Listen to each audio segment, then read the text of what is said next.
Par Jésus, notre Seigneur et notre Sauveur. Amen. Amen, amen.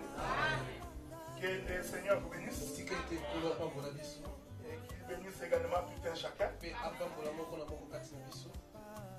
suis en train de croire que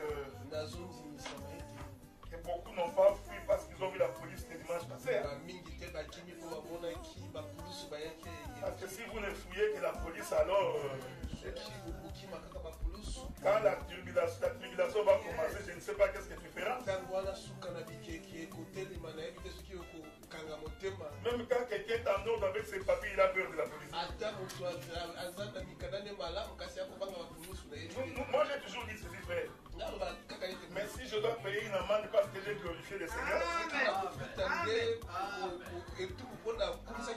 que la gloire soit rendue au Dieu. Parce que c'est Dieu qui nous donne. Alors si c'est pour ça qu'on va nous faire payer des amendes, nous payerons. Amen, amen. Il ne faut jamais douter que Dieu est capable. Donc la police était arrivée le dimanche passé. Donc il n'y a eu aucun ticket. Bien que nous avions débordé, ils ont dit que par rapport au volume de la salle, le nombre était exagéré. Donc c'est pourquoi nous avons réduit à 40 personnes au maximum. Donc ça va nous permettre de pouvoir avancer. Amen, amen. Nous prions un Dieu puissant. Et nous croyons qu'il est la source de notre vie. Et nous croyons que ceux qui se confient en l'éternel, la Bible dit qu'il renouvelle leurs forces. Donc celui qui se confie en Dieu, il renouvelle sa force. Je voudrais également dire à tous les bien-aimés, quand tu as réservé, il faut venir. Parce que tu empêches les autres de venir alors que toi tu ne viens pas. Donc ça c'est aussi un manque de respect. Est-ce que vous comprenez cela? Regardez maintenant, frère.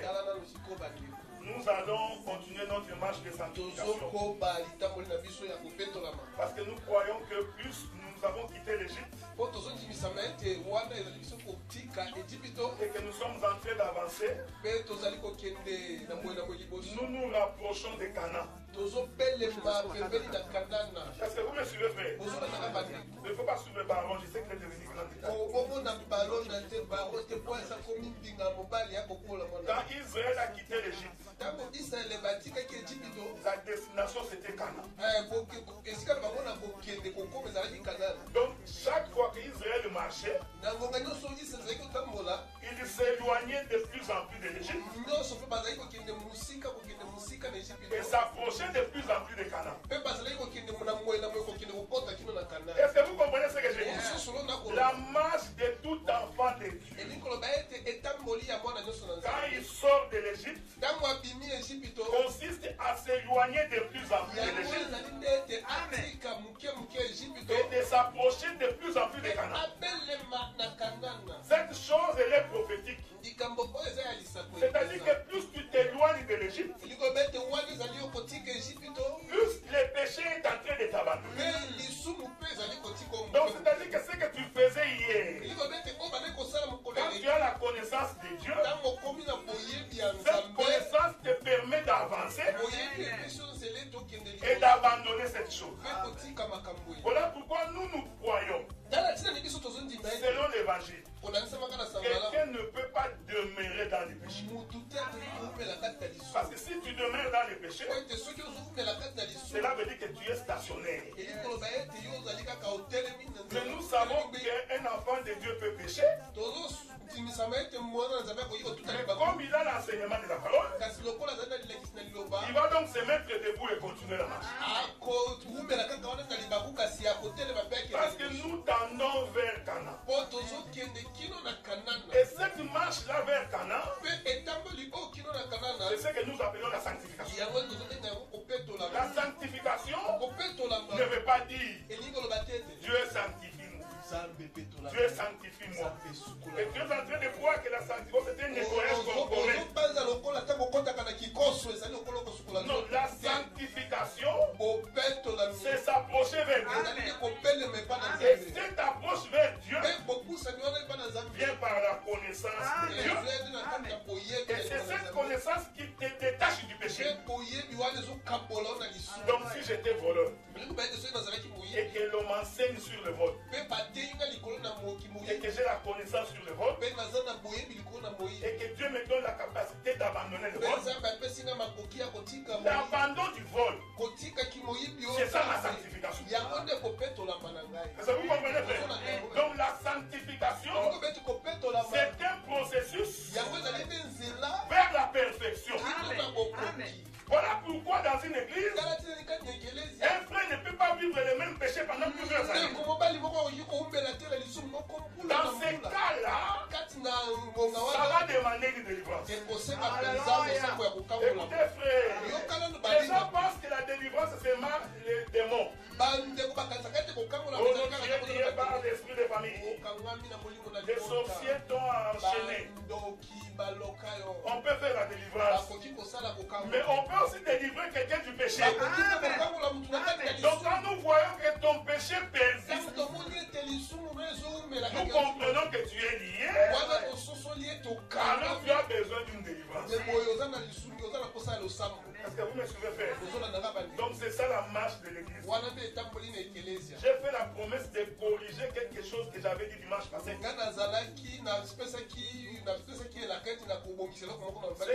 Non, je corrige. Parce que ce que j'avais dit n'était pas correct. Nous sommes des ministres. Quand tu dis quelque chose qui n'est pas vrai, viens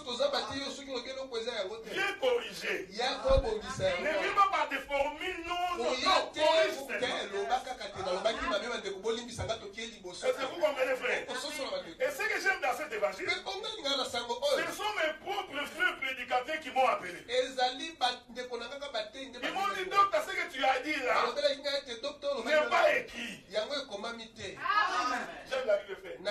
Donc, quand tu dis une chose, rassure-toi que c'est écrit. Parce que nous veillons. Ils m'ont dit, docteur, ce n'est pas écrit. Je vais corriger ça et ça ne m'enlèvera pas les doctorats. Vous savez ce qui tue les gens? C'est l'orgueil. Tu dis une fausseté, mais tu veux te cramponner sur la fausseté.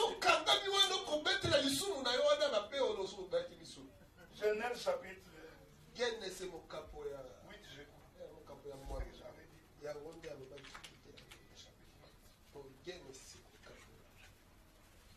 Mon bien-aimé Obed, commence-moi par le verset premier.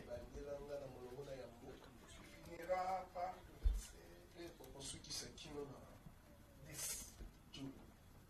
Genèse chapitre 8, à partir du verset 1 jusqu'au verset 10. Exact. Je vais lire au nom de Jésus. Dieu se souvint de Noé, tous les animaux et de tout le bétail qui était avec lui dans l'arche. Et Dieu fit passer un vent sur la terre et les eaux s'apaisèrent.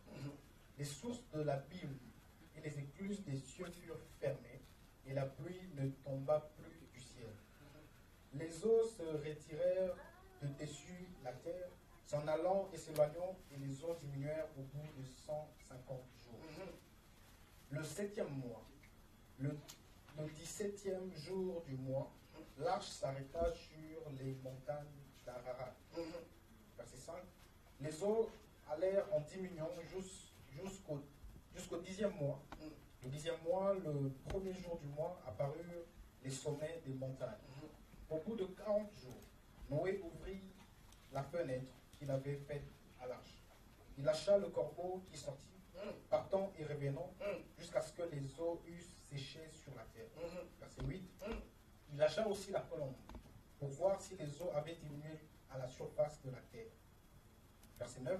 Mais la colombe ne trouva aucun lieu pour poser la plante de son pied, et revint à lui dans l'arche, car il y avait des eaux à la surface de toute la terre. Il avança la main, la prit, et la fit rentrer auprès de lui dans l'arche. Le verset 10. Il attendit encore 7 autres jours et il lâcha de nouveau la colombe hors de l'arche. Que le Seigneur vous bénisse. Qu'est-ce que j'avais dit le dimanche? J'ai dit que quand le corbeau était parti, il est allé manger les cadavres. Ce n'est pas écrit. Amen. Ce n'est pas écrit que le corbeau est allé manger les cadavres. Donc je fais l'excès des aides. Alléluia. Parce que j'ai voulu seulement exhorter les prédicateurs qui aiment trop manger. Mais j'ai pris le mauvais verset. Vous savez frère, tu peux dire une chose qui est vraie, mais tu prends un mauvais verset. Donc les serviteurs du ventre existent. Mais j'ai pris le verset du corbeau, qui n'est pas le bon verset. Maintenant je vais donner la bonne interprétation de ce verset. La Bible dit que les animaux Noé sont entrés dans l'arche. Quand ils sont entrés dans l'arche, il y a eu la pluie. Pendant 40 jours. Ça, c'est un mystère autour du chiffre 40 que vous connaissez. Qui est le chiffre de la royauté. Maintenant, la Bible dit qu'après 40 jours, l'arche va être suspendue sur la montagne d'Arara. Donc si vous regardez cette écriture, vous allez voir que l'arche est au ciel. Est-ce que vous me suivez, frère? Jésus a dit, ce qui arriva du temps de Noé arrivera de même à l'avènement du Fils de l'homme. Qu'est-ce qui va arriver à l'avènement du Fils de l'homme? Dieu, avant de détruire la terre, il va d'abord récupérer ses enfants et il va les amener au ciel. C'est ce que les gens sont entrés dans l'arche. C'était l'image du peuple qui a été sauvé. Et quand l'arche est suspendue à la montagne, la montagne ici représente le ciel. Est-ce que vous me suivez, frère? Mais je vous ai toujours dit que quand tu lis l'écriture, chaque écriture a une portion d'enseignement. Donc tu peux lire toute l'histoire qui donne un enseignement, mais à l'intérieur des histoires, il y a aussi des enseignements. Donc l'arche se trouve au-dessus sur une montagne. Les gens qui font des recherches, ils sauront que c'est sur la même montagne qu'Abraham a voulu sacrifier Isaac. Et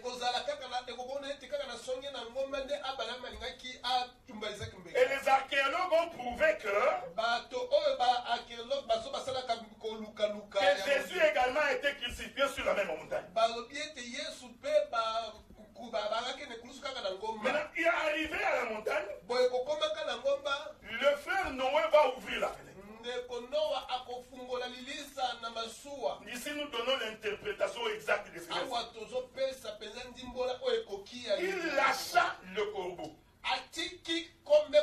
Il a donné un message au corbeau. Donc nous comprenons que Noé causait avec le corbeau. Est-ce que vous me suivez? Noé, c'est quelqu'un qui parlait avec les animaux. Oh, nous avons déjà vu cette chose dans les jardins. Parce que même dans les jardins, Adam causait avec les animaux. Est-ce que vous me suivez, frère? C'est très important. Il dit au corbeau, va voir si l'eau a séché. La Bible dit que le corbeau partait et revenait. Donc le corbeau, c'était le messager de Noé. Il partait et il revenait. Quel est ce corbeau qui partait et qui revenait? Pour comprendre ça, il faut aller voir la vision de Jacob. Quand Jacob dort, qu'est-ce que Jacob voit? Il voit dans sa vision l'échelle.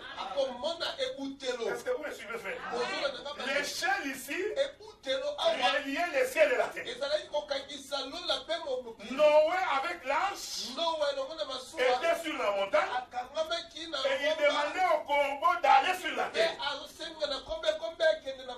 Maintenant, dans la vision de Jacob, il verra les anges monter et descendre sur le ciel. Donc les anges montaient au ciel, ils descendaient sur la terre. Ils montaient au ciel, descendaient sur la terre. Cette chose, c'est le mouvement du corbeau qui allait et revenait. Qui allait et qui revenait. Oh, qui partait et revenait. Ce sont les prophètes. Parce que de l'ancien temps, le Seigneur envoyait les prophètes qui allaient et qui revenaient. Est-ce que vous me suivez? C'est-à-dire qu'Habakkuk apparaît. Demain, c'est Jérémie qui apparaît. Donc, c'est la démarche des prophètes qui vont visiter la terre. Mais toute la visite du corbeau n'a pas donné la vie. Est-ce que vous me suivez? Or, toutes les visites des prophètes n'a pas donné la vie au peuple. C'est pourquoi après les corbeaux, il va envoyer la colombe. Est-ce que vous me suivez? La colombe aussi va. Il ne trouve pas un endroit pour mettre ses pieds.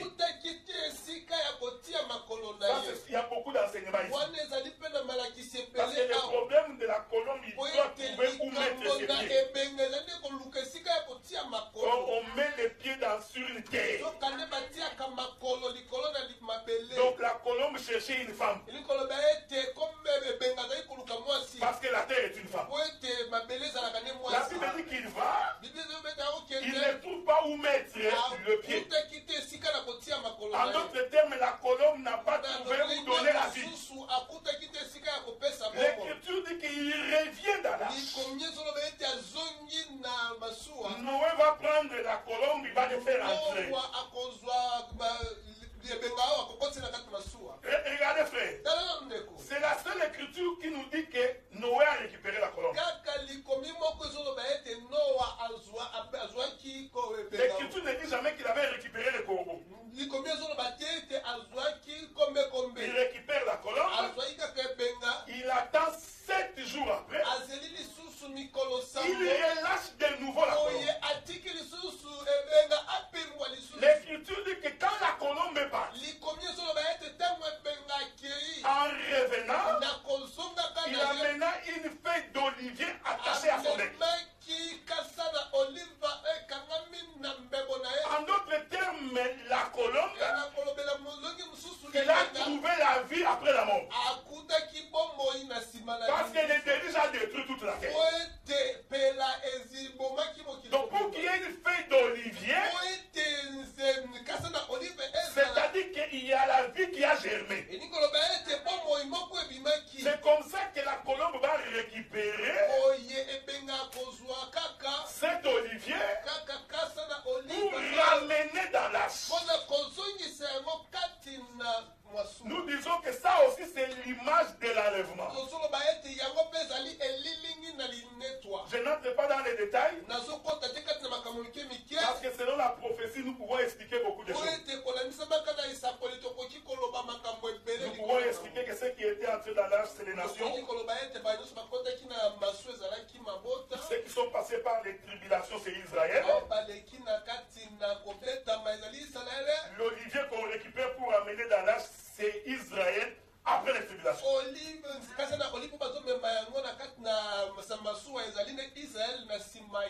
Donc, les corbeaux n'étaient pas là pour manger les cadavres. Amen, amen. Maintenant, nous continuons notre marche. Parce que je vais introduire le voile. Donc, je prendrai un mois pour parler du voile. Et à la fin du mois d'avril, je ferai mon émission qu'on appelle les ministres face au peuple.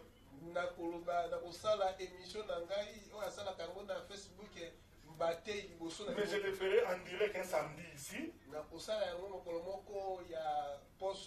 s'il y a des questions, on posera.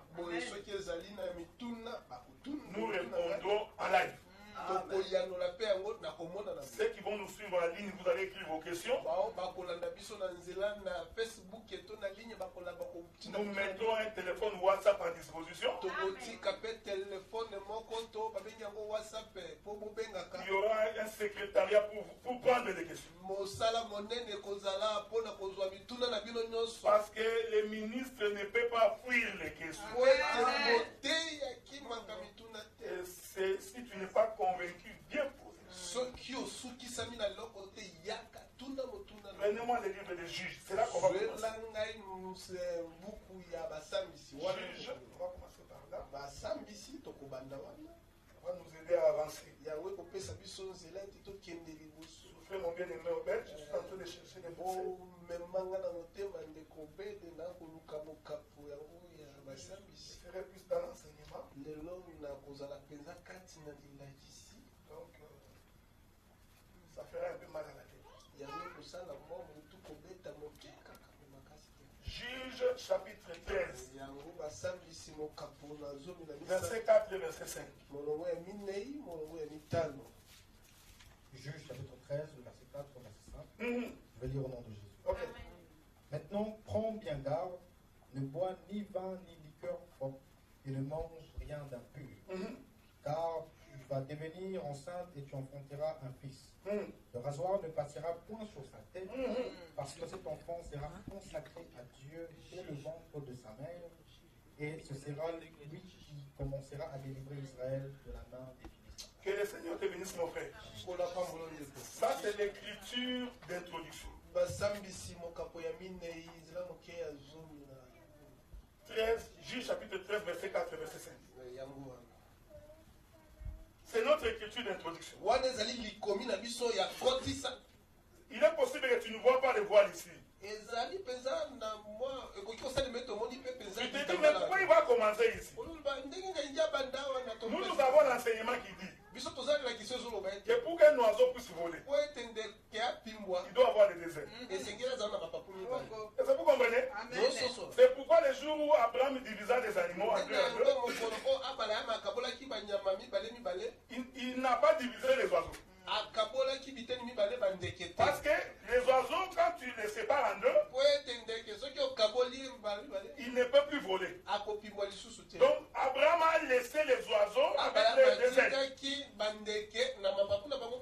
Et Dieu vient interpréter ce qu'Abraham avait fait. Il dit, puisque tu n'as pas divisé les oiseaux, ta postérité va aller en Égypte. Mais il sortira. Est-ce que vous voyez ça? Certainement qu'ils iront en Égypte. Mais ils sortiront. C'est-à-dire que pour sortir, c'est pourquoi tu n'as pas séparé les ailes. Parce que ça va leur permettre de s'envoler. Parce que l'Écriture dit, Jacob descendit en Égypte. Donc nous comprenons que l'Égypte est en bas. Maintenant, pour sortir d'en bas, il faut voler. Est-ce que vous remarquez ce que je dis? C'est pourquoi l'Égypte est symbolisée par une descente. La pensée prophétique de cette écriture veut dire que nous, dans le monde, nous sommes en bas. Maintenant, l'espérance, c'est que nous devons rentrer en haut. Déjà, le fait que nous sommes sur la terre, il faut te dire que le ciel existe. Même si on t'enseigne pas ces choses, le fait que nous sommes sur la terre, donc quitter la terre ne veut rien d'autre dire qu'aller au ciel. Parce que la Bible dit, le ciel est son trône et la terre terre son marché. Donc même si tu prends un homme comme ça debout, tu verras que ses pieds sont sur la terre et sa tête est au ciel. Donc pour ce qui est, pour que les pieds arrivent sur la tête, les pieds doivent voler. J'aime ces choses. Donc les pieds doivent voler. C'est très important. C'est pourquoi pour comprendre la Bible, il ne suffit pas de lire d'abord le Nouveau Testament. Il ne faut pas seulement lire le français. Il faut d'abord aller comprendre qu'est-ce que les prophètes ont fait. Quand nous disons, nous sommes bâtis sur le fondement des apôtres et des prophètes. C'est-à-dire que nous allons vérifier qu'est-ce que les prophètes ont fait.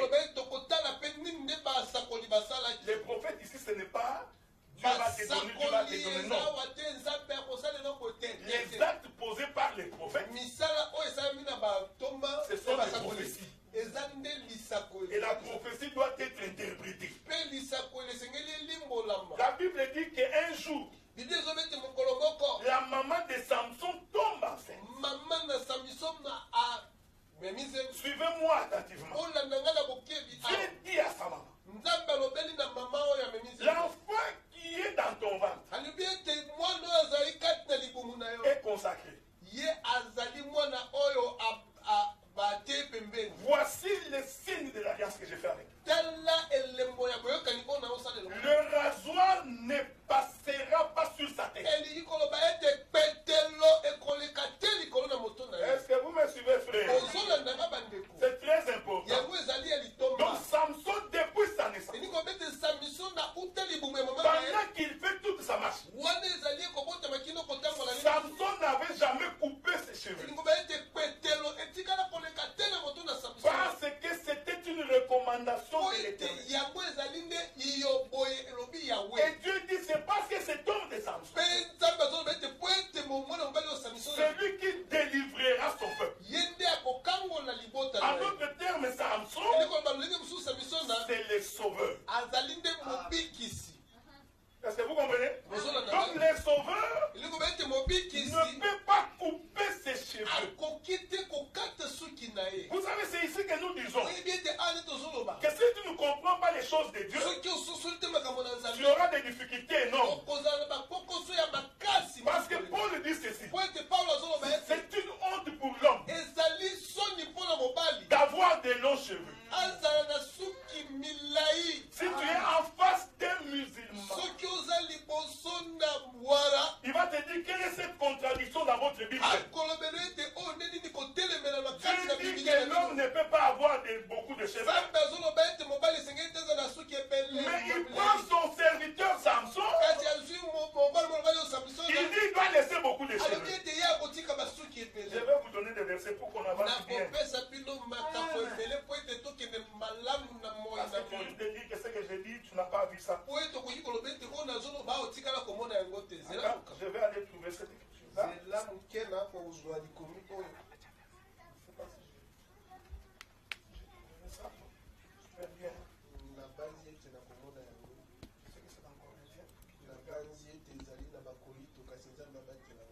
Prenons le livre de 1 Corinthiens chapitre 11 verset 14.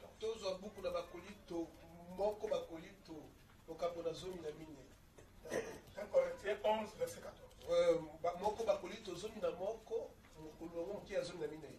1 Corinthiens 11, le verset 14. 14. Oui.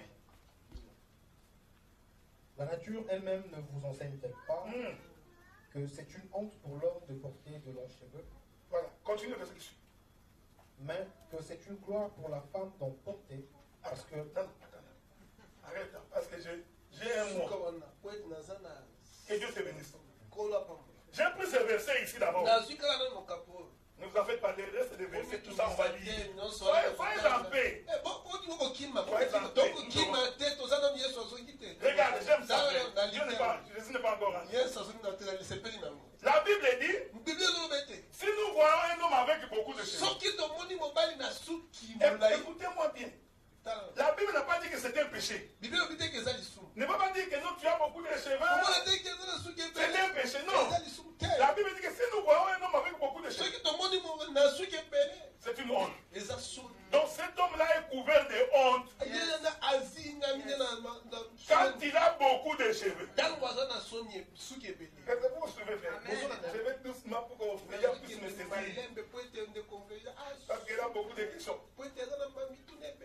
Donc, Samson, en d'autres termes, quand Samson marchait avec beaucoup de cheveux, c'était une honte pour Samson.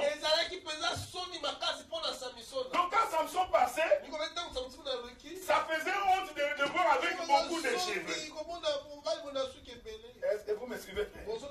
Maintenant, regardez ce qui arrive. La Bible dit qu'un jour, Samson descendit à Timna. J'aime les termes de la Bible. On dit que Samson descendit à Timna. Arrivé à Timna, il croise Delilah. Oh, Delilah est une étrangère. Est-ce que vous me suivez? Dieu avait dit à Moïse, tu n'épouseras pas une étrangère en Israël.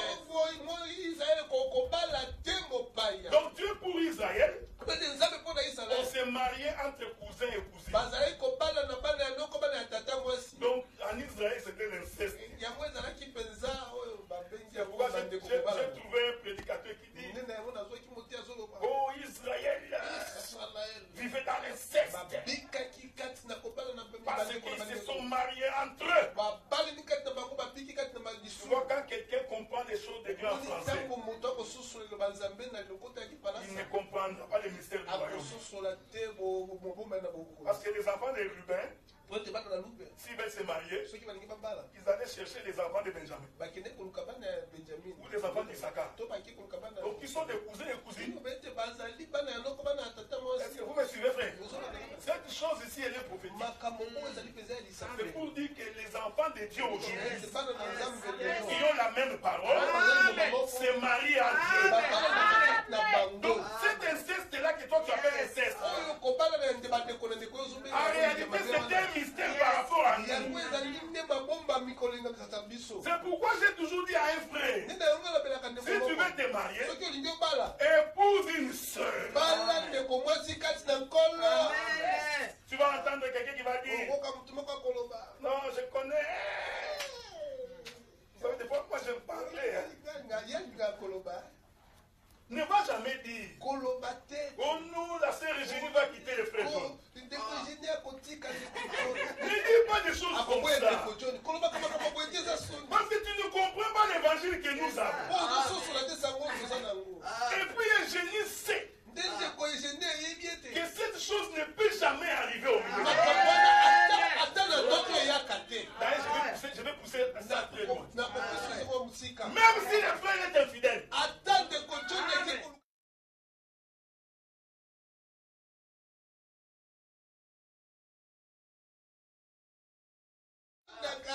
La Bible dit que les femmes se taisent dans la salle. N'enseigne pas pendant que je parle. Je dis que c'est moi qui pousse. Tu n'as pas entendu que je dis que c'est moi qui pousse. La soeur ne peut pas nous dire qu'elle a divorcé. Je vais vous dire pourquoi. Parce que dans notre pays, c'est l'homme qui épouse la femme. Pas le contraire. C'est l'homme qui a commencé par aimer. C'est l'homme qui a payé le prix. Et si la femme dans l'évangile ne peut pas divorcer, voilà pourquoi une soeur avant d'épouser, avant que tu acceptes un frère,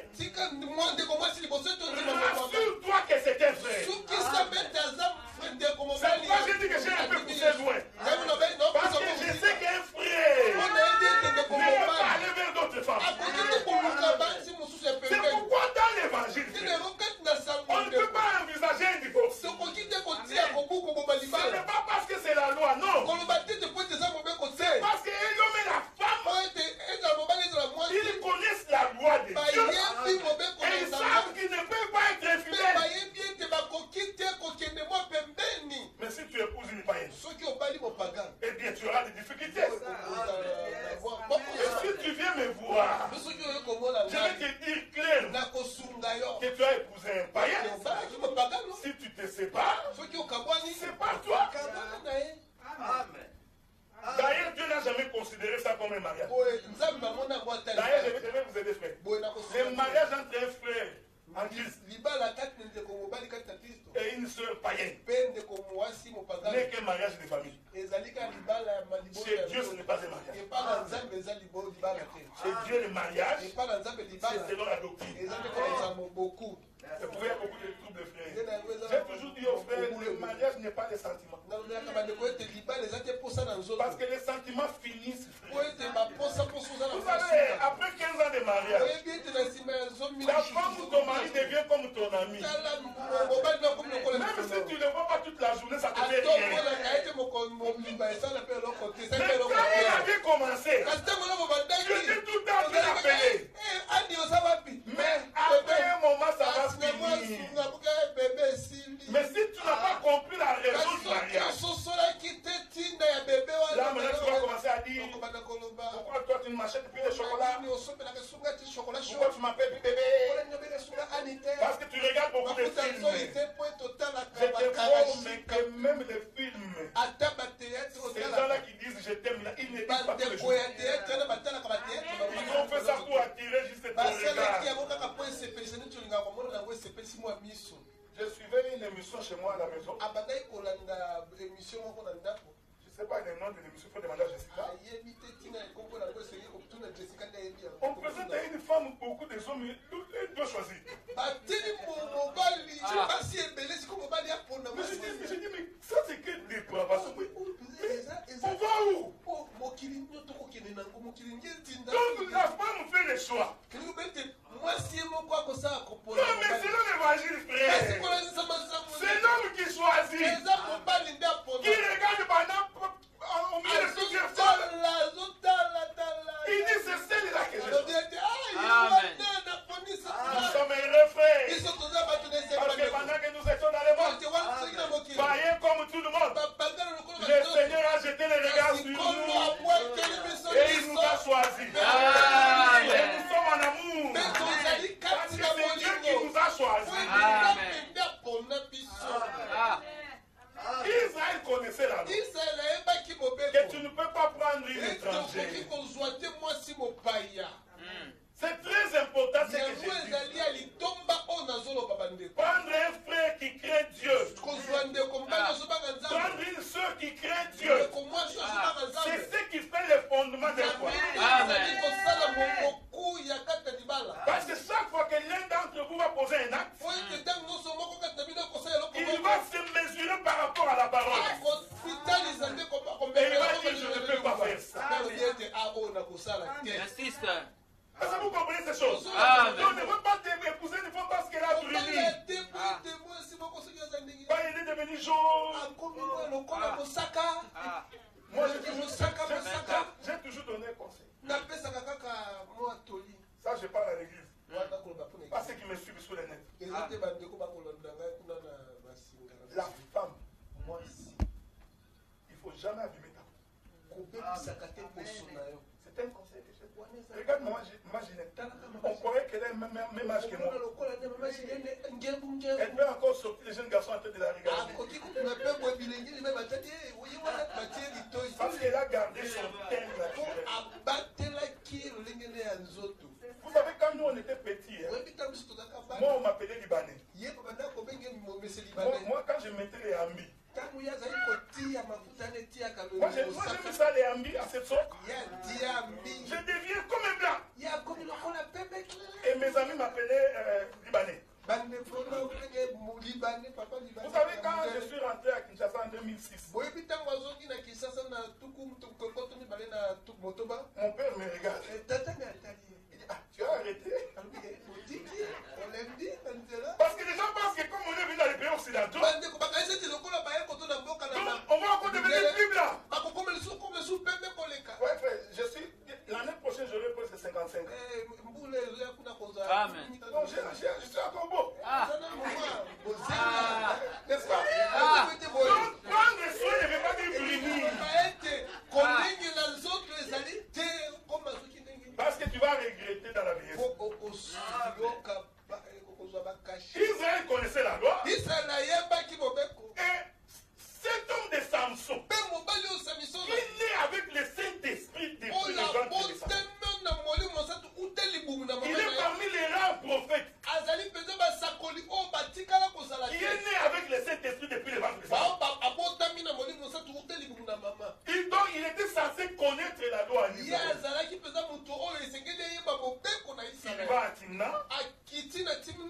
voit une femme. La femme est étrangère. Il faut lire la Bible. Quand Samson a vu la femme, il est allé voir ses parents. Est-ce que vous me suivez? Samson n'a pas d'abord parlé à la femme. Il a d'abord vu la femme. Il trouve que la femme là me convient. Il rentre voir ses parents. Il dit, je voudrais que vous épousiez cette femme là pour moi. Laissez-moi encore exhorter. Dans notre pays, le parent épouse pour les enfants. Est-ce que vous comprenez ce que je veux? Je vais répéter ça. Je n'ai pas dit que c'est les parents qui choisissent. Ne va pas déformer ce que j'ai dit. Samson a vu, mais il dit à ses parents d'aller épouser pour lui. Donc quand tu veux te marier, il faut que tu engages tes parents dans ces mariages. C'est ça l'évangile. Ce n'est pas le mariage de Las Vegas. Vous vous êtes réunis vous deux. Vous allez vous deux même à la mairie. Vous finissez vos histoires vous deux. Et vous venez nous dire que vous êtes mariés. Pour nous, ce n'est pas un mariage. Donc le parent doit valer. Je voudrais même donner une exhortation. Si tu as des garçons, il faut commencer à préparer l'argent pour que toi, les parents, tu donnes l'argent de la dot. Parce que la dot de Isaac, c'est Abraham qui avait donné. Ça, c'est dans l'exhortation. Mais nous comprenons que dans la profondeur de l'écriture, c'est Jésus qui nous a rachetés, mais c'est le Seigneur Dieu qui a pourvu. Ses parents disent à Samson, nous, on n'épouse pas des étrangers. Tu n'as pas vu des femmes ici en Israël pour que tu ailles prendre une étrangère. Je vous informe que c'est celui qui avait des longs cheveux. Celui dont il est question ici, c'est celui qui avait des longs cheveux. Est-ce que vous me suivez? Oh! Delilah est une étrangère. La Bible dit que les parents ne comprenaient pas que c'est Dieu qui a poussé Samson. Qu'est-ce que c'est cette histoire? C'est l'amour d'un juif avec une étrangère. Ce mariage-là est une prophétie de Jésus-Christ qui est juif, mais qui vient nous épouser, nous qui sommes des étrangers. Est-ce que vous me suivez? Il a abandonné sa famille. Il a abandonné Israël. Il va chez les nations. Mais écoutez, frère, quand il arrive pendant le voyage, quelque chose d'extraordinaire se passe. Samson, pendant qu'il venait avec ses parents, je ne sais pas qu'est-ce qui s'est passé. La Bible dit qu'il se retira. Il croisa un lion.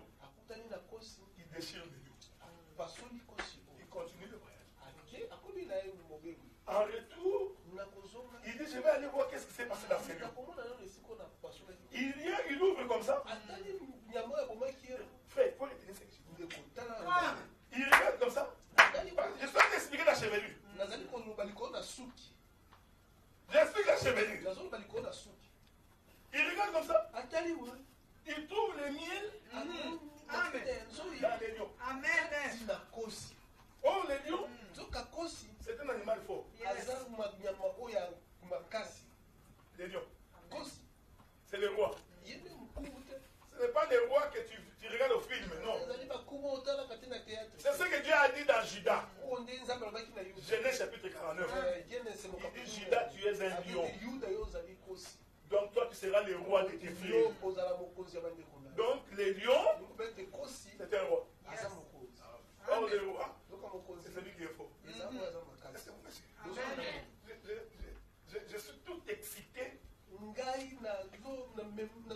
Parce que je suis en train de voir les fenêtres. Samson, c'était un homme très faux. Mais jusque-là, les Philistins ne comprenaient pas d'où venait la force de Samson. Mais pourtant, la force de Samson était dans ses cheveux. Est-ce que vous me suivez? Donc Samson, c'était un lion.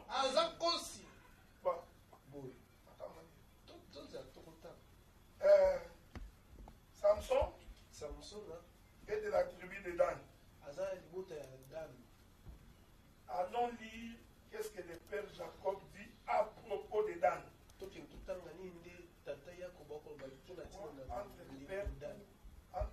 Entre Jacob et Moïse, l'un d'eux est en train de parler. Genèse chapitre 49, je crois.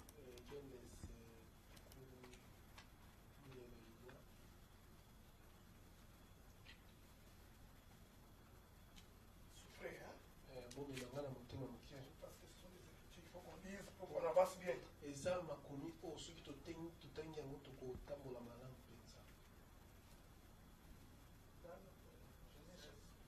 Verset 16, hein? 49, 16. Ok, lis mon pasteur. Genèse 49, verset 16. Dan jugera son peuple comme l'une des tribus d'Israël. Dan tira un serpent sur le chemin, une vipère sur le sentier, mordant les talons du cheval pour que le cavalier tombe à la renverse. Ok. Ici, on dit de Dan qu'il jugera son peuple. Est-ce que vous me suivez? Il doit y avoir une autre écriture dans Deutéronome. Quand Moïse est en train de bénir aussi Israël, tu peux me le chercher, c'est dans Deutéronome. Mais rentrons d'abord dans ce que nous avons lu. L'écriture dit que Dan jugera son peuple. Oh! Je vous avais dit la fois passée, les juges en Israël, c'est un roi. J'avais donné l'exemple de Salomon. Salomon était un roi, mais c'est Salomon qui jugeait le peuple. Est-ce que vous me suivez? Donc le roi était un juge. Mais je crois dans les livres de Deutéronome,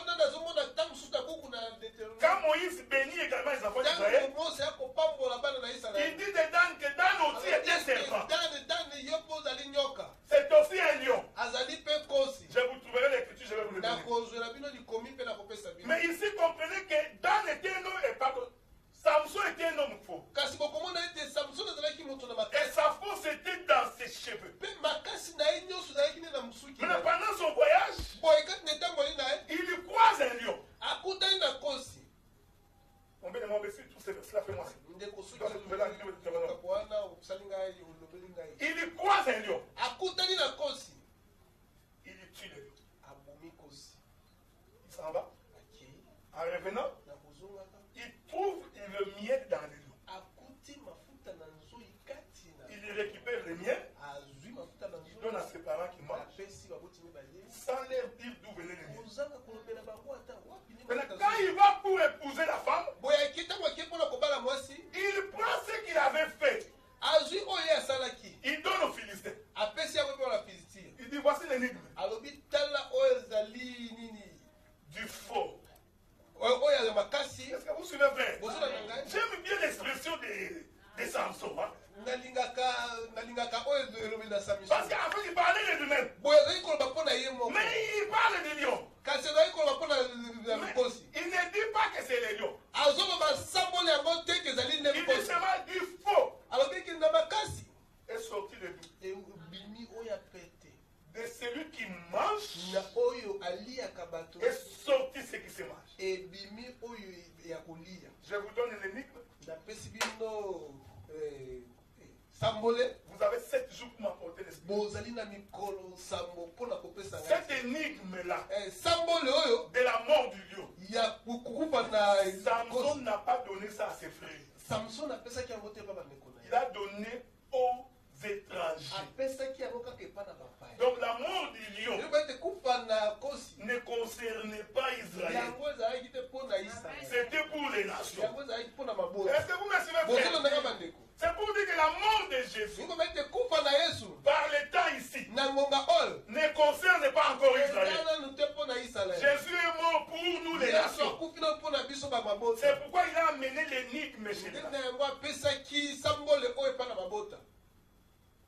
Écoutez, pour avoir l'explication, les Philistins sont allés consulter sa femme. En d'autres termes, je saute des étapes, il y a beaucoup de choses à dire. L'explication de la mort du lion et du miel était cachée dans la femme. Est-ce que vous me suivez? Donc, Samson a pris la révélation. Il donne l'explication à son épouse. Dans tous les pays d'Égypte, celui qui avait l'explication de l'énigme de Samson, ce n'était que la femme de Samson. C'est pourquoi nous disons l'explication de l'écriture, l'interprétation de la Bible. Dieu n'a pas donné ça à tout le monde. Il n'a donné qu'à son épouse. Est-ce que vous me suivez, frère? Donc, il y avait beaucoup de femmes philistines. Mais celui qui connaissait les secrets de la mort du lion et de la résurrection du miel, il n'y avait que sa femme. C'est ce que cela nous ramène aujourd'hui pour dire que celui qui comprend Jésus, c'est seulement son église. Le monde ne peut pas comprendre Jésus parce que Dieu a caché les mystères à ses gens. C'est pourquoi la Bible dit un jour le roi Nabuchodonosor, il fait un songe, il appelle tous les magiciens, il dit j'ai rêvé dans mon mais j'ai oublié mon songe. Je t'informe que le roi n'avait pas oublié son songe. Il dit j'ai oublié le songe. Ce que je voudrais ici, que quelqu'un d'abord me répète les songes, ensuite qu'il m'en donne l'explication. J'aime le roi, frère. Il ne voulait pas seulement qu'on répète les songes. Il dit tu répètes d'abord, ensuite tu m'en donnes l'explication. La Bible dit qu'il a appelé tous les sages de Babylone. J'aime ces choses, frère. Il a appelé les révérends, les bishops, les archibishops, les pasteurs des pasteurs. Il a appelé tous ces gens, prophètes des nations, venez pour tous venir. Il dit, aidez-moi en me répétant d'abord mon son. En d'autres termes, le roi disait, vous allez dormir avec moi sur les lits pour avoir les mêmes songes que moi j'ai eu. Parce que pour avoir ces songes-là, il faut que tu rentres dans les songes du roi. C'est-à-dire que tu dors avec les rois. Ensuite, tu m'en donnes l'explication. Ils ont crié au roi, pareil chose ne peut pas arriver. Pour trouver ça, il n'y a que chez les dieux qui n'ont pas la demeure parmi les fils et les femmes. Même ces choses. Donc celui qui peut expliquer ça, c'est celui qui n'a pas de demeure parmi les fils des hommes. Mais qui est cet homme-là? Jésus marchait. Il dit, les renards ont des tanières, les oiseaux ont des nids. Mais moi, les fils de l'homme, je n'ai pas où habiter. Nous comprenons maintenant que quand Daniel, quand ces gens ont dit que celui qui peut expliquer, c'est celui qui n'a pas la demeure, ils ont prophétisé sur Jésus. Mais qui est cet homme-là? C'était Daniel. Ne va pas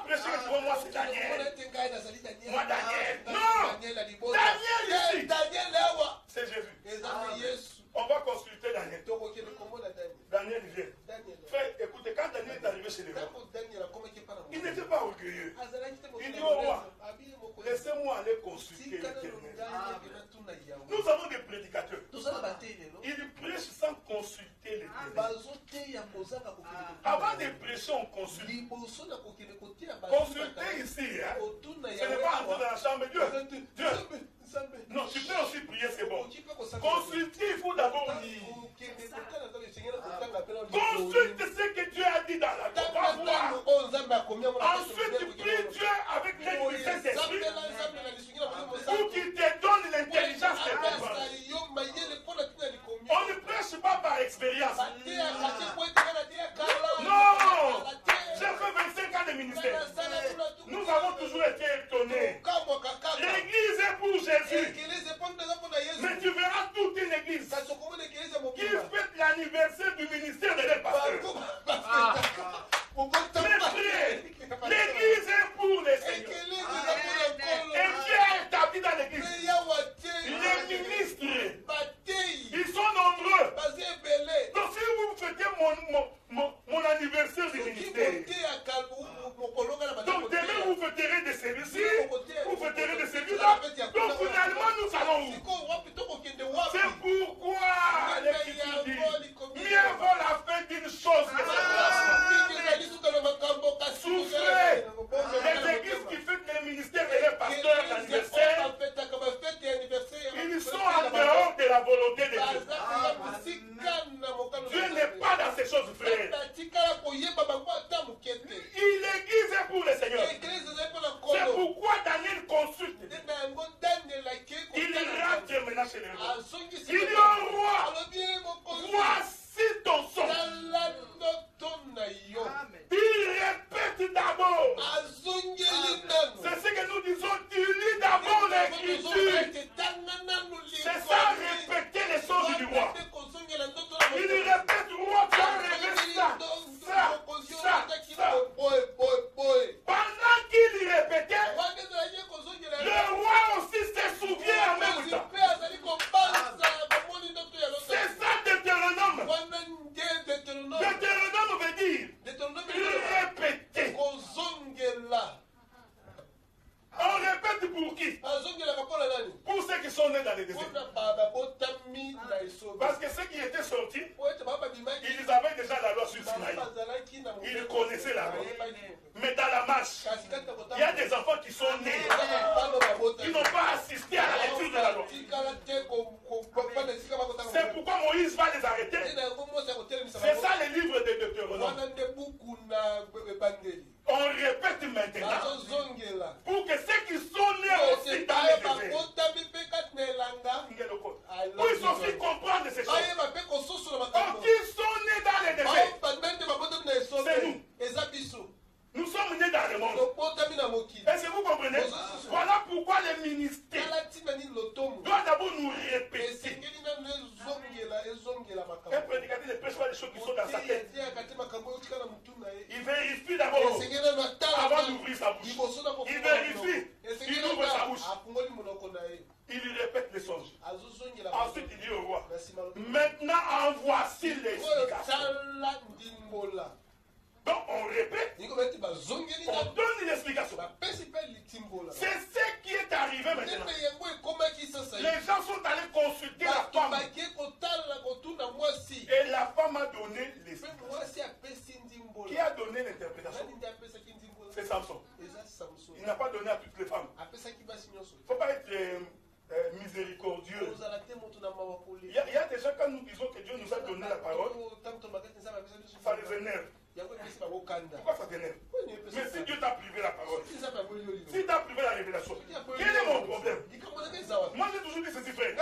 Si deux personnes vendent le pain et que l'autre vend, l'autre ne vend pas, c'est pas la faute du vendeur, c'est la faute de celui qui envoie les clients. Pourquoi ton père est merdique quand je dis que c'est la révélation? Pourquoi ça t'énerve? Mais prie Dieu qui te les donne. Mais ne m'empêche pas de m'enorgueillir. Nous sommes fiers de comprendre ces choses. Et le pasteur rentre en réunion et qui nous traite d'orgueilleux, on s'en fout. Parce que vous savez, frère,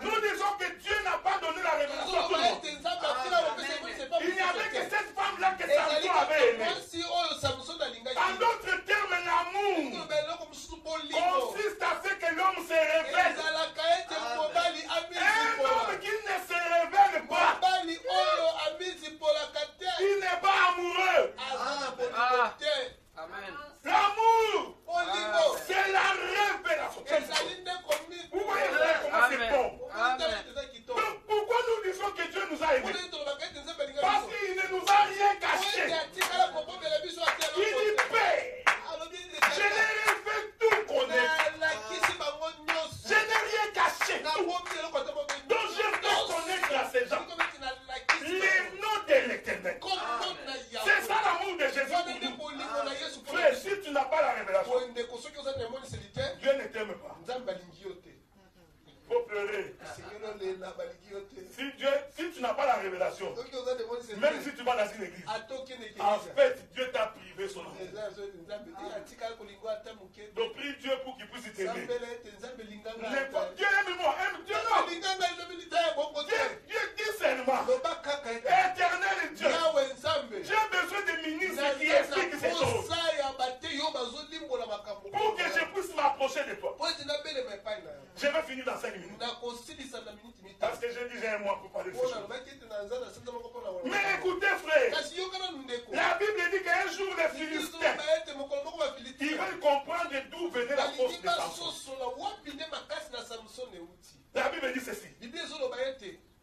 Pour comprendre la force de Samson, ils sont allés consulter sa femme. Je sais ces choses. Même les Philistins ont compris que pour que nous comprenions la force de Samson, on va demander à la femme. Frère, la faiblesse de l'homme, c'est sa femme. Si vous voulez voir un homme faible, va voir sa femme. C'est tout un mystère. En fait, dans la femme, Dieu a pris toute la force de l'homme. Il a mis dans la femme. C'est comme ça que tu verras que l'homme devant sa femme, elle s'incline toujours. Amen. Je répète ça. Ne sois pas têtu comme un mungala. La faiblesse de l'homme. Si tu veux voir un homme faible, il faut voir sa femme. Touche à la femme de quelqu'un. Tu verras comment il va perdre le contrôle. Vous savez pas pourquoi? Parce que toute sa faiblesse est dans cette femme-là. Drague la femme d'autrui. Tu ne croiras pas que c'est un frère. Tu ne croiras pas. C'est pourquoi un homme, dès qu'on commence à draguer sa femme, tu verras que son cœur, il ne peut pas dormir. Mais frère, maîtrise.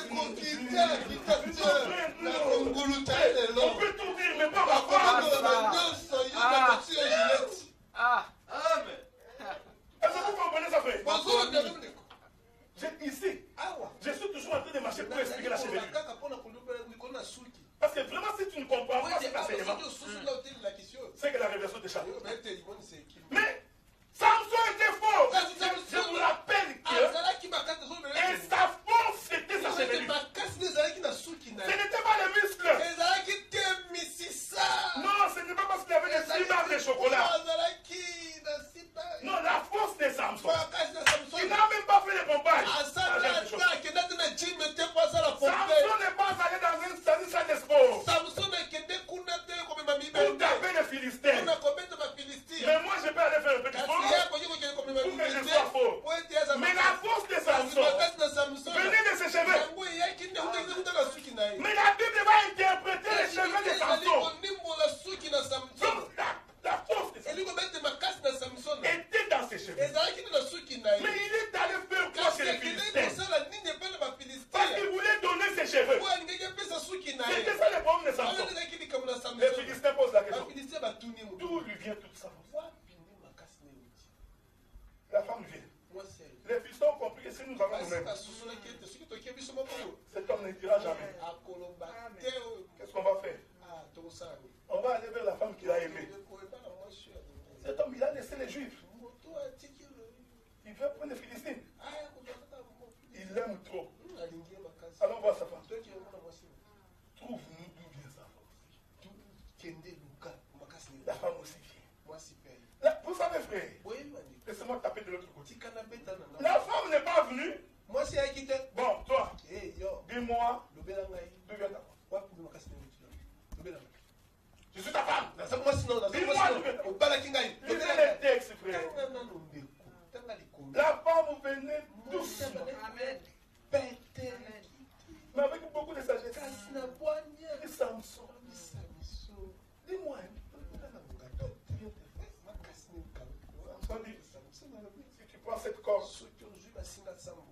Cette fois, je deviendrai comme un homme. La femme, je vais glotter. Mais la femme peut t'empoisonner. Yes. Faut faire attention. Amen. Parce que tu mets ta vie dans les mains d'une femme. Faites attention. La femme lit. Samson! Les Philistins sont sur toi. Samson sur son Si c'était toi, les coupons, je ne peux pas plus. Tu as menti. Tu dis des choses qui ne sont pas vraies. Non! Il est encore rentré. Vous savez, il y a des femmes qui pensent que quand il va hausser la voix, non, quand il hausse la voix, il a raison. C'est une mauvaise manière. J'ai toujours dit que ça, c'est moi qui dis. Ne me demandez pas encore les versets. Les militaires, soldats, peuvent tuer un civil pour la honte. Il a l'arme, il ne voulait pas tuer. Mais à force que les civils parlent, ça c'est moi qui dis. Donc la femme doit parler avec douceur. Parce que l'agressivité ne résout rien. La Bible dit que la troisième fois, la femme va répéter les termes que Samson avait utilisés quand il avait aimé. Il dit, si tu m'aimes vraiment. Est-ce que vous comprenez ça? C'est pourquoi je vous avais dit que c'est la femme qui demande à l'homme s'il aime. Il dit, si tu m'aimes vraiment. La Bible dit que c'est alors que Samson ouvrit son cœur. Il dit à cette Philistine étrangère. Il dit ceci. Il dit, depuis que je suis né, le rasoir n'est jamais passé sur ma tête. J'aime ces choses. La Bible dit que la femme va récupérer ça. Il mit sa tête sur sa cuisse. Pendant qu'il était en train de caresser Samson. Samson s'endormit. J'étais fort, mais que Samson ne dormait pas. Parce que c'est Samson lui-même qui a donné les secrets. C'est ce que Jésus dit. J'ai le pouvoir moi-même de donner ma vie et de la récupérer. Donc c'est Samson lui-même qui avait décidé, à cause de l'amour, de livrer les secrets de Samson.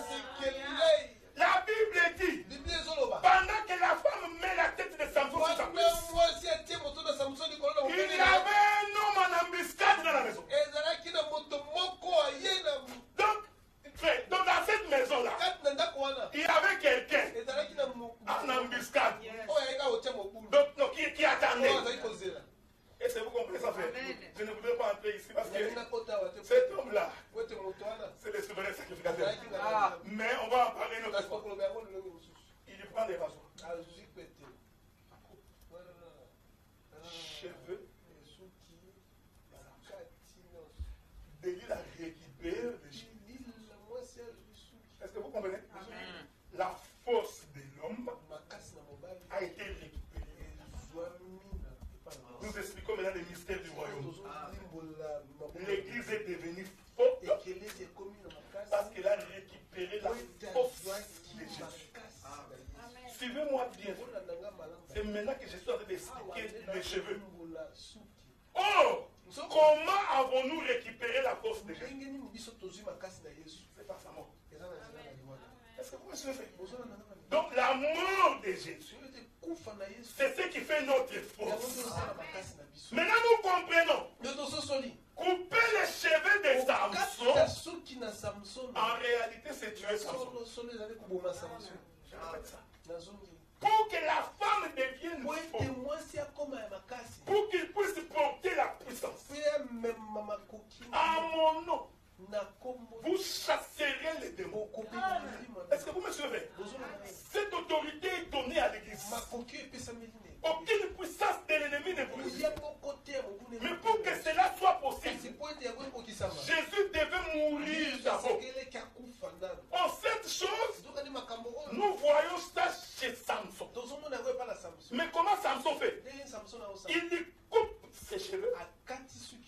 il donne à la femme.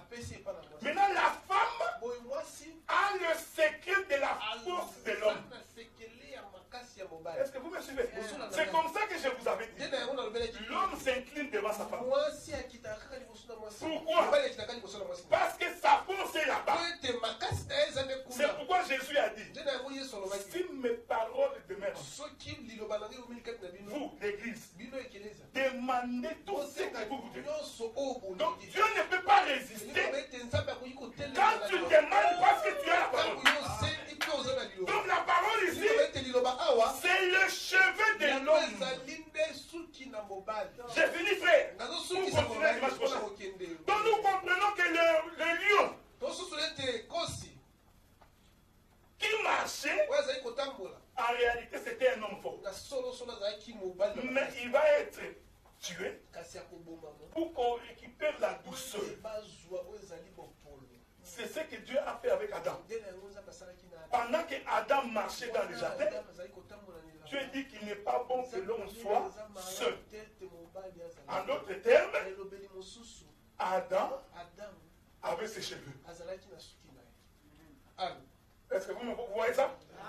Donc quand Adam marchait seul, c'est pourquoi nous avons toujours dit qu'Adam ne pouvait pas pécher. Tant qu'il ne pouvait pas. Tant qu'Ève n'était pas encore manifestée. Parce qu'Adam était un homme faux. Donc il avait toute sa puissance. C'était les lions dans les jardins. Mais Dieu décide de les faire tuer. Je veux que vous reteniez ça. Parce que tuer Adam, c'est couper les cheveux d'Adam. Je donnerai les écritures le dimanche prochain. Donc Dieu décide de tuer Adam. Pourquoi Dieu tue Adam? Pour que la femme soit manifestée. Donc en d'autres termes, tout frère célibataire, il a beaucoup de cheveux. Tout frère célibataire. Quand tu vois un frère avec beaucoup de cheveux, comprends ça qu'il est célibataire. Tu n'as pas compris.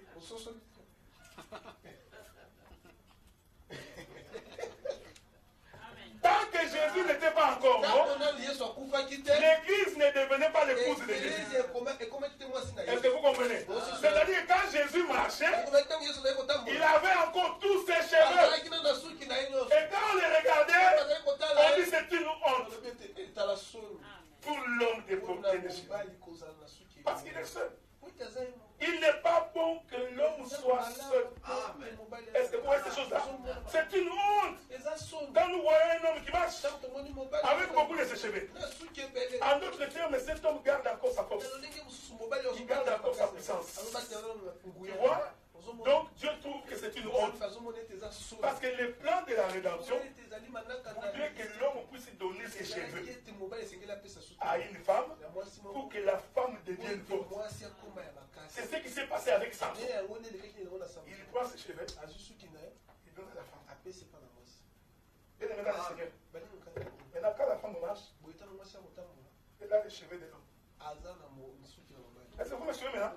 Ça, il faut le tenir. Parce que je vais expliquer plus tard pourquoi le voir. Donc, quand nous voyons une femme qui marche, mariée, nous voyons les cheveux de son mari sur sa tête. Je répète ça, frère. Une femme mariée, sa chevelure veut tout simplement nous faire comprendre qu'elle est mariée. Or, le mariage selon Dieu, c'est la mort de Jésus. Donc, quand nous voyons une femme mariée, nous comprenons qu'il y a un homme qui a donné de sa vie pour que cette femme soit ce qu'elle est. Est-ce que vous comprenez ce que je dis? Donc, en réalité, c'est pourquoi Paul dit le mariage terrestre est un mystère entre Christ et l'Église. C'est pourquoi l'écriture qui vient après dit que la femme ne peut pas se raser les cheveux. Est-ce que vous comprenez ça, frère? Non, Fabrice, je vais conclure. Je vais revenir dimanche prochain. La chevelure de Samson, c'est sa force. Samson, il est l'image de Jésus. Delilah, c'est l'image de l'église.